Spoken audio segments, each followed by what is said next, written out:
hoolotaa karaarraa badanii turre adduma addaanis daandii badii gubbaatti rirre nuyi warra akka hoolotaa karaarraa badanii turre adduma addaanis daandii badii gubbaatti rirre ilmi waaqayyoo garuu hoolaa arsaa ta'e of aarsee wajjin walitti nu araarse ilmi waaqayyoo garuu hoolaa arsaa ta'e of aarsee wajjin walitti nu araarse.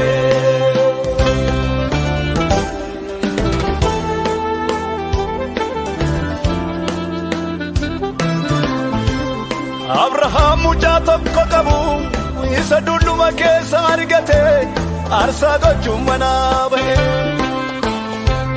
jaalala gooftaa isaaf qabu karaa dhalasaa ibsachuudhaaf beellaa morma isaarraan ga'e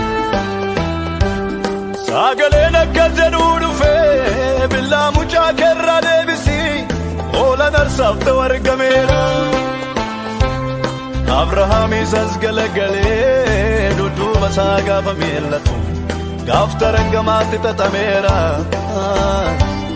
hoolaan arsaaf ta'u argameera.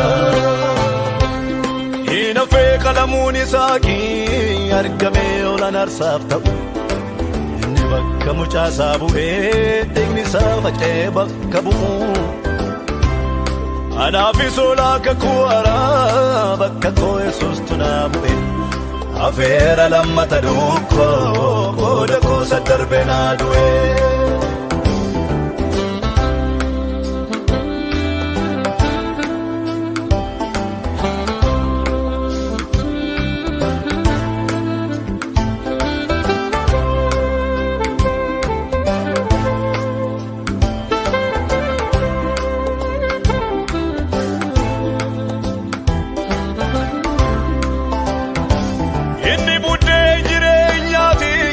Angafaa du'aa ka'uun karaa isaa jalqabe warra gaaddidduu du'aaf dukkana keessa jooraa turre karaa isaa ifti nu dhaqqabe. Inni karaa dhugaadha jireenya dhala namaaf kennuudha abdii du'a garasiiti. Yaa bishaan jireenyatu garaa isaa keessaa burqa inni bishaan jireenyaati inni bishaan jireenyaati. Ilmi waaqayyoo garuu hoolaa arsaa ta'e of aarsee wajjin walitti nu araarse.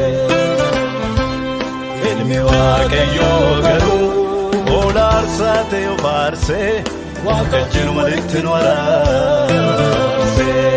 Ilmi waaqayyoo garuu hoolaa arsaa ta'e of aarsee wajjin walitti nu araarse. Ilmi waaqayyoo garuu hoolaa arsaa ta'e of aarsee wajjin walitti nu araarse.